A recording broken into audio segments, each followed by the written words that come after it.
دمو همی دمن و باش بینرن هجا از صالح دمیجر ده و خلقا هفت رنگ ده هجمارک مجارین چاند و هنر دکینم بردسته واکو هیویدارم بالا و بکشینن. برنامه اخوه جه ترکیه و به شانوی دست پی بکن. شانوی کردی لترکیه گلک جاران راستی آستنگی و قدخیانته لدیساجی لیستکوانن گنجن وکو باهوز او سونار هول ددن کو بالا حسکرین کرد بکشینن سر و جوره هنری. پامنیر ملوانی عرف اصلا لشانوی که او سونار آماده بو او راپورت جمره شاند. چاوی بربیتان دبنانی زوار خوی نانی زوار لیستیکوان بناوی باهوز öz سونار ده تمن خوی جوان دا لگل دنیز اوزر کو وک دنوت ناسین به شانوی کردی و هن رز فیلمان دا ده دمکن دا ناوی خدای بیستن. ام لوانه ده لیستیکا قرال و تراویس دا راستی هفدو هاتن و مهگوداریا جیروکاویا به دست بکرنا شانوی کردی کر.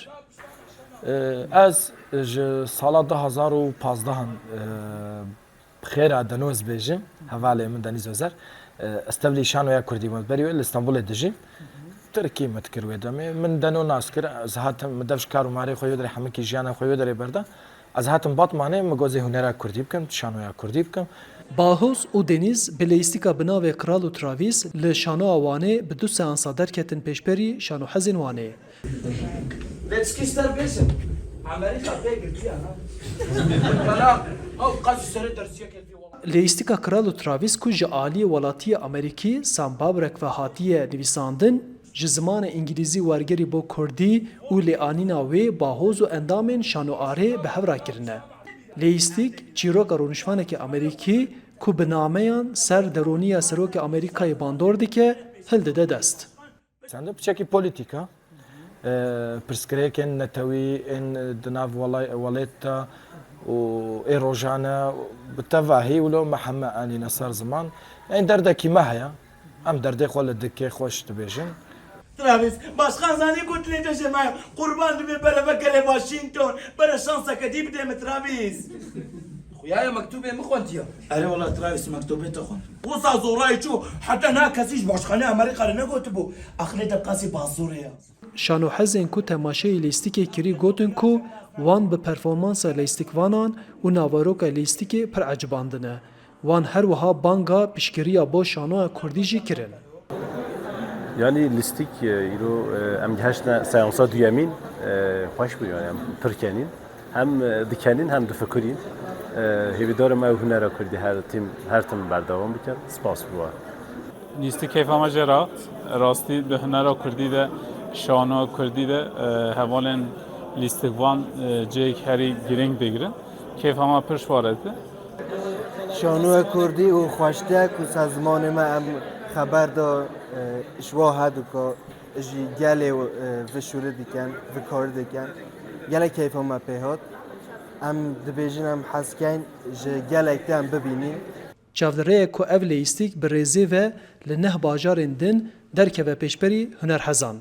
دوی ام همو شانوین کردی شانوگرین کردی همو هنرمنده کرد دوی ام پشتگریه بدنه هف اما لیکاریه هف بکن ام به هف دو بلند بکن براستی میناک که زوسا کارم بدم ایرو باشور تدی مصطفی جزالی هنرمندک برن کجرن باو کلمه هرو پاروت کی نزی $120,000 دانه مثلا ام وی گله کی شانت کاری بوی پری 15-20 هنرمند کرد ببی ایرو هنرمند کی کرد تنه کاری خوی هنر نه کی میناک شانوگره پیرا گارسونیت کی شانوگره دچیل چولت خبتی تنه ریوا بیرن ما ام تخوازن گو حیا واجمه هبی پشت کریا ممکن و همه گله مال چاند هنر خوی کردی زمان خو خودی درکبی دما او راپور دهاتا آماده کرن حد زانین کو لیستیکا قرال و تراویز جالی رویبریا ناوندا چاندو موزخانه یا زوکمانا دیلوکی و به سدم هاتیه بطال کرن.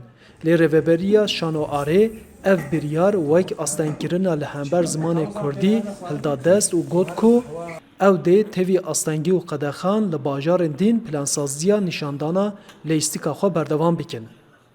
عارف اصلان دنگ امریکا وان ل باجار هلبچه پیکرساز فؤاد عبدالله جبو رزگرتنا لخدمت هوشیار بیا ویلی ین درباره پاکشکرنا ماین اندا کو تدا هر دو لنگین خوش دستانه پیکرک به درجه 3 متر و نیف چکریه بیا ویلی دماکوی پیکری دبینه دبیجه از هست کم کو لنگ من و گریانه بهتر زانیاری دوی راپورتا فرحان هورامانی ده بۆ هۆی کارەمرۆیەکان و ئەو قوربانیانەی کە بە جەستەی داوێتی لە ناوبردنی مینەکاندا وشیار بیاوێڵەیی بووە تا کەسایەتیەکی دیار و ناسراو بۆ ڕێزگرتن لە ماندووبوونەکانی هونەرمەندێکی هەڵەبجە پەیکەرێکی بۆ دروست کردووە. شایانی ئەوەیە کە وەک سمبولێکی گەورەی مرۆڤایەتی سیر بکرێ و لە هەر وڵاتێکی تر بووایە ئەم پیاوە بە سەدان خەڵات و ڕێزلێنانی بۆ ئەکرا و دەیان فیلمی دیکۆمنتاری و یان فیلمی سینەمایی لەسەر دروست ئەکرا ئێمەش وەک ئەو پیشەی خۆمان لە بواری هونەری پیکەرسازیە هەستمان بۆ فەراغە کرد کە ئێمە بتوانین ئەو فەراغە پڕکەینەوە. لەگەڵ وشیار بیاوێڵەیی دەچین بۆ بینینی کارکردن لە پەیکەرەکەی ئەو دەڵێت هێندە دڵخۆش بووم بە کارەکە وا دەزانم قاچەکانم بۆ گەڕاونەتەوە. ماشاءالله جوانن زۆر جوانە دەست خۆش وەڵای جوانە دەست و خۆش گاڵەکەیە جوانە ماشاءالله ئەوش ئەڵقامەکەوانیە وەڵای جوانە. من بەڕاستی ئەو شوێنانە کە پاکم کردووەتەوە شوێنەکان ئێستا بە ناوی منەوە ناونراوە وەکو مزگەوت و مەکتەب و قوتابخانە و سەرچاوی ئاو شاخەمانە کە بە ناوی منەوە نراوە بەڕاستی ئەوە زۆر دڵم پێ خۆش و هەستمە کرد کە قاچەکانم لە دەست نەداوە ئەم پەیکەرێش کە دروست کراوە بۆ من هەر هەمان هەڵوێستمە. پەیکەرەکە دامەزراوەی کەریمی عەلەکە سپۆنسەریان کردووە و بەرزیەکەی 3 مەتر و نیوە و بە مادەی پۆڵستەر دروست کراوە. کۆترێکی ئاشتی بەدەستەوەیە و ڕاگرەکەشی لەسەر قەباغێکی مینە بڕیارە لە شەقامێکی هەڵەبجەدا دابنرێت.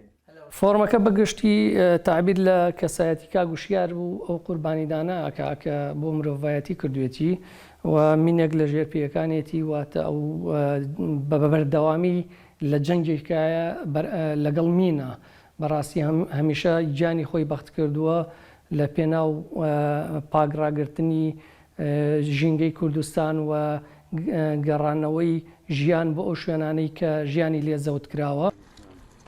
وشیار بیاوێڵەیی دەڵێت لە ماوەی 38 ساڵدا زیاتر لە 2,300,000 مینم لە شوێنە گەشتیاری و گشتەکاندا هەڵگرتووەتەوە.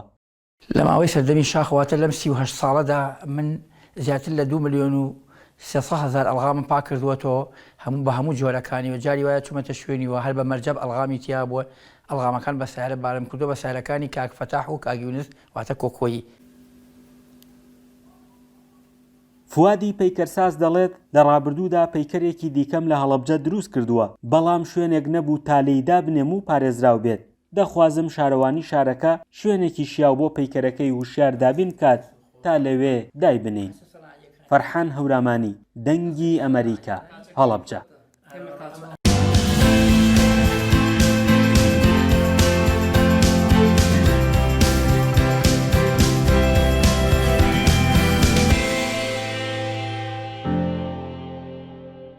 ل باجار مەڵاتیێ هەلبەستوان و وێنەگرێ کورد ریزا پارلاک ji dengê Amerîkayê ra behsakar û xebat û berhemên xwe û herwiha nasnameya Kurdî di nav nivîsên xwe da dike. Peyamnêra me li Amedê Xecîcan Farqîn li Melatiyê serdana wî kir û ev raport amade kir. Bajarê Melatê Kurd gelekin. Kurdên Melatê planiya endamên eşîrên etman û rişvaniyan e lê kêm kes xwe bi nasnama Kurdî de naskirin. Riza Parlak هەلوێستانە ئوژ عشر ئەتمانیانە. ڕۆژێک لە سنگی من برنێک چەبوو دەری برنە هەر vebû heta ku biya pencerek min jê te ra dît te be çend çaw delê deştin navala xe dilê min kiriye hêlîn hingê min zanî li singê min jî çiya pir e tu piçikî Kurdistan dilê min ji te mezintir e.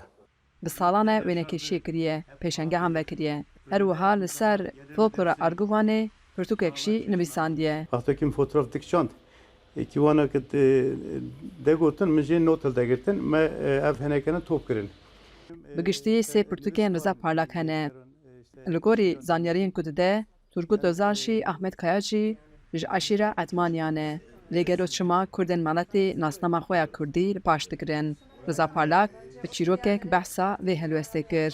Malatya Kurd pirin heta pêş da wexta ku Cumhuriyet teze çêbûyî bûn li Malatya gotnaşa herin bipirsin kurmancî li Kudarê pir qise dikin ve çoxê meze dikin kurmancî Malatya pirin yani em pirin li Malatya Kurdî qise dikin ve çoxê işte İsmet İnönü Atatürk gotiye hûn çir bikin Malatya bikin Türk ve çoxê işte li ser Malatya şuxul yani bayno Malatya Türkiye xala bir kurmancî xala bir Türkiye denekin. Reza Parlak wênekêşekî navdar e li bajarê xwe û li ser portreyên jinên Kurd taybet jinên bifes pêşengehek jî çêkiriye. Xecijan Parqîn, Dengê Amerîka, Maletê. Li Amerîkayê bi sedan berhemên ku ji bo bîranîna kuştina George Floyd hatibûn hêştin niha li bajarê Phoenixê Arizonayê têne nîşandan û amadekarên vê pêşangehê dibêjin armanca wan ji vî karî têkoşîna li dijî kuştin û nijadperestiya sîstematîk e. Vê raportê bêhtir agahî hene. دوای کوژرانی جۆرج فلۆیدی ئەمریکای ئەفریقایی لە کاتی دەستگیرکردنی لە ساڵی 2020 لەلایەن پۆلیسێکی سپی پێستەوە لە شاری میناپۆلیسی ویلایەتی مینۆسوتا خەڵک لەسەر تاسەری جیهان بۆ ماوەی چەند مانگێ گەشتیان دەکرد بۆ شوێنی کوشتنەکەی فلۆید و تابلۆ و شاری خۆیان بۆ یادکردنەوەی ئەو پیاوەی کە مردنەکەی بوو بەهۆی هەڵگیرسانی بزوتنەوەیەک دژی ڕەگەزپەرستی بەجێدەهێشت. ئێستا سەدان لەو کارە هونەریانە بۆ یەکەم جار لە شاری فێنیکسی ویلایەتی ئەریزۆنا نمایشکراون و ئەمەش ئەو دەرفەتە دەبەخشێتە بینەرانی شارەکانی دیکە بۆ ئەوەی لەگەڵ ئەو کارە هونەریانە کە هێمای ناڕەزایەتی دەربڕینن ئاشنا ببن. زیاتر لە ساڵێک لە میناپلس شەقامەکان داخران و شوێنەکە لە دەستی خەڵکدا بوو. ئێمە وەک دراوسێکان شوێنەکەمان وەک ناڕەزایەتیەک گرتبوو چونکە بە قۆڵی باوەڕمان وایە کە نابێت چیتر کوشتنی نایاسایی لە وڵاتەدا ڕوو بدات. هونەرەکە وەک هونەری ناڕەزایەتی بەردەوام بوو لە گەشەکردن. خەڵک بەردەوام لە هەموو جیهانەوە دەهاتن و کاری هونەری خۆیان دادەنا و بەم شێوەیە ئێمەش وەک دراوسێ بەردەوام بووین بۆ ئەوەی بتوانین چیرۆکەکان و دەنگی خەڵک وەک ناڕەزایەتیەک بپارێزین. تابلۆکانی وێنەی فلۆید و ئەو تابلۆیانەی دروشمی لەسرە وەک دادپەروەری بۆ فلۆید لەگەڵ ئەو شیعرانەی دەربارەی فلۆید نووسراون هەمووی لەم پێشانگایەدا دانراون بۆ نمایشکردن. ئەوەی لە فینیکس نمایشکراوە تەنها بەشێکی کەم لە هەزاران کاری هونەریە کە لە ژێر چاودێری ڕێکخراوی یادەوەری جیهانی جۆرج فلۆیددایە.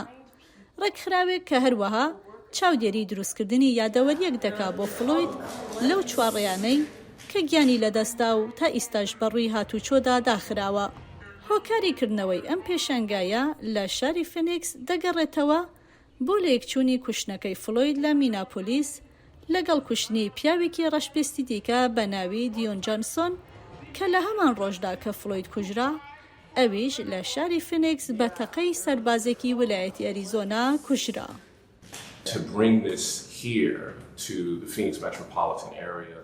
هێنانی ئەم پێشانگایە بۆ شاری فینیکس بۆ زانکۆی ویلایەتی ئەریزۆنا گرنگە چونکە تونند و تیژی پۆلیس لێرە مێژووی هەیە و مێژوەکەشی دەگەڕێتەوە بۆ سەرەتای سەدەی 20م کە لە سەردەمی ئێمەشدا دووبارە دەرکەوتوتەوە. ڕێکخەرانی پێشانگاکە دەڵێن ئامانجیان لەکردنەوەی ئەم پێشانگایە دروستکردنی ژینگەیەکە بۆ لە یەکتێگەیشتن و پەرەدان بە گوتاری مەدەنی و هاندانی کۆمەڵگە دژی توندوتیژی پۆلیس و نایەکسانی سیستماتیک لە ئەمریکا. ڕێکخراوی یادەوەری جیهانی جۆرج فلۆید هیوادارە پێشانگاکە بگەێنێتە شارەکانی تری ئەمریکاش. ئەمەش دوای ئەوەی لە مانگی هەشتا شاری فینیکس بەجێ دەهێڵێ. بەفراوی نووری، دەنگی ئەمریکا، واشنگتۆن. لە باژارê Ramallayê kenara Rojava pêşangehek li Mozexaneya Mehmûd Derwîş hat li darxistin. Wezareta Rewşenbîriya Filistîniyan berî şerê di navbera İsraîl û Hamasê da sed berhemên hunerî yên 28 hunermendên şêwekarên Gazayê berhev kiribûn ew di vê pêşangehê de hatin nîşandan. وزیر چندی فلسطینی عطف ابو سعیف لباجار رام الله کنار روجاوا بشتاری وکرنا پیشنگه ها ست تابلوین جگازا لالمزخانه محمود درویش بو وزارت چندی فلسطینی بریا دسپیکا شری اسرائیل و حماسی ست تابلوین 28 هنرمند ناسکری ین لکرتا غزا برهف کرن داکوان لپیشنگه هنری ین دروی ولات پیشدان بکن لپیشتی دسپیکرنا شهر گلک ناوندین چانده مالین هنرمندان و stüdyoین وینسازی هاتن ویران کرن. چند هنرمندان دناو ده هنرمندان نافدار هبا زاگوچی جیانا خوش دستان. وزیر ابو سعیف درخستنا پیشنگه هدوی دمیده جبو هنرمندین غزا و اک ریزداریه که دنرخینه. هنر فلسطینی به حزاران برهمین هنری ونداکریه به تواهی هاتنه تنکرن. لورا دبکو اف تابلو رزگاربوین داوی جهنر فلسطینی لغزایه بن. اف تابلو بری دسپیکرنا شر هاتن برهفکرن کو نها آفرینرین داوین ین هنرمندین فلسطینیین رسن لغزاینا. هنرمند فلسطینی عبدالحادی یاعیش وک سمبولا خمگینیا جبر مرناوی لپیشنگه تابلوی که هنرمند نافدار حبا زاگوت چیدکه. هوی دناف مالین ویرانکری ین لغازا نیشان ده. طلبت مني مرة إنه أنا جارك ويش مخواست از تابلو وی چه بکم. من جی سوزا چیکرنه و شاندنه دا. من چیکر کو ایرو لور وره نیشاندان. من او خیز کر. وکو دناف کرت غزه یا ویران کری دا لمن دنیره. اف پیامکا غمگینا منه. کو از دکارم جمال باتا ویرا بشینم. لگور برپرسین وزارت چانده daha تاج فروتنا وان تابلویان اویجبو پیشگیری کرنا هنرمندین فلسطینی و مالباتین وان وره بکارانین. ینکو جشر اسرائیل یا سر غزه باندور بونه. Özlem Yasak, Denge Amerika. لإيطاليا مالا أوبرا يا لاسكالا أمورين موسيقي ينتلين كو جكشتين كوچبران هاتنا تشيكرن بچپکان هاتن پیشوازی کرن جبو رزگرتنا لکسن کو ده هولدانا در باسبونا دریای سپیدا بو اروپای جیانا خوش دستان. گرتیان او کمانچین دریای ین پرنگ جه کشتین بن آوین ین گراوا لمپیدوزای چیکرن. کەمانچە ڕەنگە و ڕەنگەکان کە بە کەمانچەی دەریا ناودێرکراون لەلایەن زیندانیەکانەوە لە پارچەکانی ئەو بەلەمە تێکشکاوانە دروستکراون کە شەپۆلی ئاوەکە بەرەو کەنارەکانی دۆرگەیەکی بچووکی لامپیدوسای ئیتالیایی بردوون. ئەم دۆرگەیەش یەکەم بەندەرە بۆ زۆرێک لەوانەی کە دەیانەوێت لە باکووری ئەفریقاوە بەرەو ئۆروپا بڕۆن. ئەوان مەبەست ئەو زیندانیانەی کە بۆ دروستکردنی کەمانچە هەڵبژێردراون دەبێت کەسانی هاوسەنگ بن. هەوڵ دەدەین کەسانێک هەڵبژێرین کە توانای دەستیان هەبێ. کاتێک دەستنە ناو ئەم تاقیگەیە هیچ لەبارەی ئامێرە موسیقاکانەوە نازانن. ئەوان لێرەدا هەموو شتێک فێر دەبن. یەکەم دەرکەوتنی ئۆرکسترای دەریا بەو ئامیرانەی کە بەتایبەتی بۆ ئەو بۆنەیە ئامادەکرابوون بە شێوەیەکی بەرچاو و کاریگەری لەسەر بینەران هەبوو. دووان لەو زیندانیانەی کە کەمانچەکانیان دروست کردووە لە گرتوخانەیەکدان کە باری ئاسایش لێ زۆر توندا لە نزیک میلانۆ. ئەوان لە دەمی نمایشەکەدا لە شوێنی شاهانەی هۆڵەکەدا دانیشت بوون کە بە شێوەیەکی گشتی ئەو جیەیە بۆ کەسایەتە باڵەکانی دەوڵەت تەرخان کراوە. ئەم بەلەمانە لە گەشتدا بوون و ئێمەی زیندانیانیش هەماشت دەکەین بەلەمەکان بە تێکشکاوی دەگەنەیەرە ئێمەی زیندانیانیش کە دەستگیر کرابین بە هەمان شێوە لە ناوچوین گەشتێکە پێکەوە ئەنجامی دەدەین بەلەمەکان دەبنە ئامێری مۆسیقا و دەشتە ناوماڵی خەڵک بۆ ئەوەی شاید حاڵی کێشەی کۆچبەران بن. ئەو دارە ڕەزیوانەی بەلەمی کۆچبەرەکان کە لە گازولیندا خۆسابوون بریار بۆ فڕێ بدرێن. ئێستا کەمانچە و ڤیۆلا و چەلۆیان لێ دروست کراوە. ئارنۆلد مۆسکا مۆندادۆرەی کە خاوەن بیرۆکەکەیە دەڵێت ئێمە دەنگ دەدەین بە هەموو ئەو شتانەی کە زۆربەی جار فڕێ دەدرێن. ئەم پرۆژەیە دەیەوێت دەنگ بدات بە هەموو ئەو شتانی کە بە شێوەیەکی با و فڕێ دەدرێن. ئەم تەختانی لە بەلەمەکانەوە کە وەک پاژماوەی تایبەت دەبرێن و فڕێ دەدرێن. ئەو کۆچبەرانەی لە هەموو ساڵێکدا تەنانەت ئەم ساتەش کە قسەی تیادا دەکەین لە هەموو وڵاتێک لە هەژاری و شەڕ هەڵدێن وەک شتی فرێدرا و سەودایان لەگەڵ دەکرێت. وە زیندانەکانیش کە لێرە لە زیندان کار دەکەن لەدار ئامێری موزیک دروست دەکەن کە زۆر جار وەک کەسانێک سەودایان لەگەڵدا دەکرێت کە چانسی دووەمیان لە ژیاندا نییە. دەریای ناوەڕاست کوشندەترین ڕێگای کۆچبەریە لە جیهاندا بە درێژایی ساڵی ڕابردوو نزیکەی 2498 کەس گیانیان لەدەستداوە یان بێسەر و شوێن بوون. ئەم ڕێژەیەش نزیکەی لە 1970 زیاتر لە ساڵی 2022. ئەندریا کە بە تاوانی کوشتن سزای هەتاهەتایی لە زینداندا بەسەر دەبات، ئەو کاتەی لە کارگەی دارەکاندا بەسەری دەبات وەک جۆرێک ڕزگارکردن لە تاوانەکانی خۆی دەیبینێت. دەشڵێت کات لە زیندانە تێناپەڕێت، بەڵام لەوێ هەست بە زیندوی دەکەین و هەست دەکەین بە نرخین. ئێمە کە بەلەمەکان وەرەگرین هەموو شتێکی هێشتا تێدا ماوە جگە لە خەڵکەکە کاتێک شتێکی وا گرنگ دەگات هەندێک جار ئەوەندە سەختە ئاسایی ڕنگدانەوەی هەبێت زۆر جار تێدەگەین کە کێشە کەسەیەکانمان نەهامەتیەکانمان دەتوانن زۆر زیاتر چارەسەر بکرێن هەرچەندە لە زۆرێک لە کێشەکانی دیکە قورستر بن ئەمە زۆر بەهێز و دەتگوازێتەوە بۆ شوێنێکی دوور تەنانەت لە ئامێرەکانیشدا ئامادەی هەیە بەڵام کەمتر. نیکۆلای تەمەن 41 ساڵ ڕۆمانیە لە ساڵی 2013ەوە لە زینداندایە دەڵێت بە دروستکردنی کەمانچە هەست دەکەم دووبارە لەدایک دەبمەوە. ئەمڕۆ کار لەسەر ئەم پرۆژەی دەریا بۆ دروستکردنی کەمانچە دەکەم. هەست دەکەم کەسێکی ترم بەراورد بەو کەسەی دوێنێ هەست دەکەم لەدایک بوومەتەوە بە کورتی هەست دەکەم دووبارە خۆم دۆزیوەتەوە ئەو نیکۆیم دۆزیەوە کە نەمتوانی بیدۆزمەوە و نەمتوانی لی تێبگەم. مۆسکا منۆدۆری سەرۆکی دامەزراوەی خانەی ڕۆحەکان و هۆنەر هیوادارە ئامیرە ژێدارەکان بتوانن لە هۆڵەکانی دیکەی کۆنسرتەکانی ئەوروپادا موزیک بژەنن بۆ ڕاکێشانی هەست و سۆزی خەڵک بۆ هەژاری.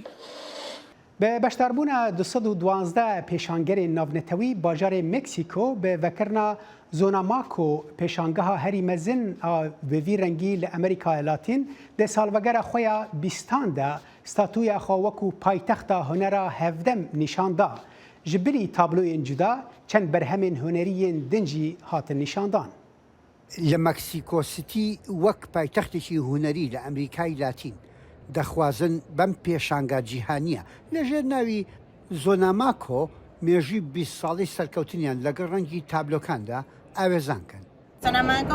زۆنەماکۆ یەکێکە لە پێشەنگەکان گرنگترین پێشانگە لە ئەمریکای لاتین ئێمە پێشوازی لە 212 پێشانگەری نێودەوڵەتی دەکەین لەگەڵ ئامادەبوونی بەهێزی هوەری ئەمریکای لاتین هوەری جیاواز لەم چوارچێوە هوەریەدا لە کاریبی و ئەمریکا و شوێنی دیکەشەوە.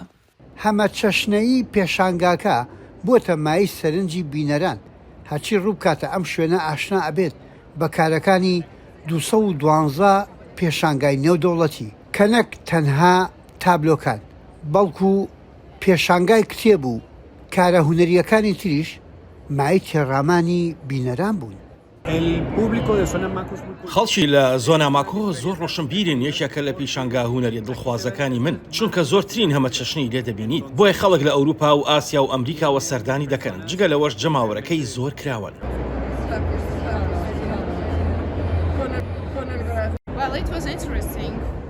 سەرنجڕاکێش بوو ئەمە بازارێکی هوەری نوێ و هەمووان دەزانن کە لە مەکسیک بازاری هوەر سەر هەڵدەدات ئەوە سەرنجڕاکێش بوو بۆ ئێمە بۆ ئەوەی لێکۆڵینەوە لەوە بکەین کە لێرە چی ڕوودەدات.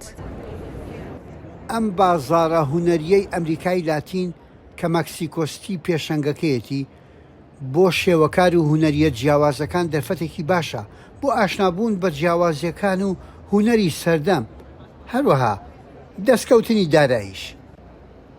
یحیا بەرزنجی دەنگی ئەمریکا. لە وڵاتێ نیپالێ 4 پوت و ماسکên xwedayên Hindûsiyan di meha çile de hatin vegerandin bû Nîpalê di demekê ku welat kar dike ji bo vegerandina tiştên pîrozên ku bi qaçaxî hatin birin û firotin bo derva. Bêhtir zanyarî di vê raportê de. لە مانگی یەکدا 4 بتو دەمامکی خوداوەندە هیندۆسیەکان گەڕانەوە بۆ نیپال لە کاتێکدا وڵاتەکە ئامانجی گەڕانەوەی ئەو کەلوپەلانە بوو کە بە قاچاغ برابوونەوە دەرەوەی وڵات. لە ڕابردوودا ژمارەیەکی نەناسراو لە پەیکەرە پیرۆزەکانی هیندۆسەکان دزراون.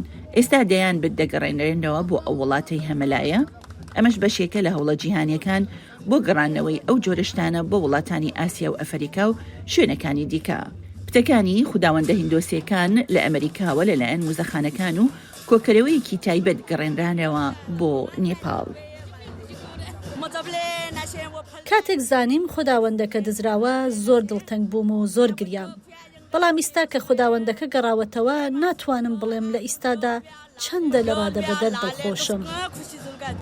یەکێک لەو پەیکەرانە پەیکەرێکی سەدەی 16هەمی ئۆما مەحزورا بوو کە ئاڤێتارێکی خوداوەندەکانی شیڤا و بارڤاتی بوو کە 4 دەیە لەمەوبەر دزراوە. تاکو ئێستا ڕوون نییە کێ بردوێتی یا چۆن لە موزەخانەی بروکلن لە نیویۆرک کۆتایی پێهات کە ڕادەستی نووسینگەی پارێزەرانی ناوچەی منهاتن کرا. پەرستاران لە شاری پاتان لە باشووری کۆتماندۆی پایتەخت ئاهەنگی گەڕانەوەیان بۆ گێڕان. کۆڵانە بەردینەکانیان قەڵەباڵغ بوون لە پەرستاران و پیاوان بە جلوبەرگی نەریتیەوە دوعایان دەکرد. زۆر دڵتەنگ بووین کە بینیمان خوداوەندەکانمان لە ژێرزەمینەکەدا قفڵ کراون. دواتر بڕیارماندا کە پێویستە میراتەکە بگەڕێنینەوە بۆ ئەو شوێنەی کە لێوەی هاتووە. زۆربەی دانیشتوانی نیپال کە 29 ملیۆن کەسە هیندۆسین و هەموو گەڕەکێک پرزگایەکی هەیە کە ئەو کەلوپەلانەی تێدایە. بەردەگمەن پاسەوانی دەکرێن ئەمەش وا دەکات بە ئاسانی بدزرێن. ئەو بتانە بەهایەکی ئاینیان هەیە بەڵام بۆ قاچاقچیەکان دەتوانن دەستکەوتێکی گەورە بن لە دەرەوەی وڵاتدا. بۆ ماوەی چەند ساڵێک گرنگیەکی کەم هەبووە بە دزیکردنەکان یان هەر هەوڵێک بۆ گەڕانەوەیان. بەڵام ئەمە لەم ساڵانەی دواییدا گۆڕاوە لە کاتێکدا حکومەت و هونەرمەندان بە دوای کەلوپەلی کەلەپوری دزراودا دەگەڕێن.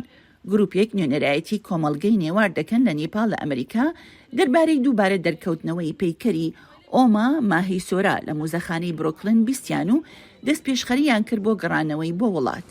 دوای ڕێوڕسمی پێشوازیکردنەکەی گواسترایەوە بۆ موزەخانەیەک لەوێ لە ژێر ڕێ و شوێنی توندی ئاسایشدا دەمێنێتەوە تا کۆتایی گواستنەوەی. ئێمە کار دەکەین بۆ گەڕاندنەوەی پەیکەرەکانیان لەو کۆمەڵگە و پەرزگایانەی کە لی دزراون بۆ زیندووکردنەوەی نەریتەکان لەوێ. زۆربەی ئەو پەیکەرانە لە ئەمریکا و ئەوروپاوە دەگەڕێنەوە. هەروەک چاوەڕوان دەکرێت زۆر کەس بەم زوانە بێن. ئێمە بەشی مۆزەخانەکە فراوان دەکەین. من نامەوێت ئەوان لە کۆگادا بمێننەوە دەبێت بەردەست بن تا بزانرێت ئایا خەڵکی دەیانەوێت بیان پەرستن یان نا. شرستا ژوورێکی تایبەتی بۆ دروستکردون بۆ نیشاندانی کەلوپەلە گەڕاوەکان بۆ ئەوەی خەڵق بێن و بیان پەرستن ئەگەر بیانەوێت. لە ئێستادا 62 پەیکەری لێە. شایان پاشا دەنی ئەمریکا واشنگتن. بینەرن هێژا بەرنامەیە هەفتەرەنگ لەڤەر بداویتێ تا جارەکەدن هەر شاد و بەختەوەر بن.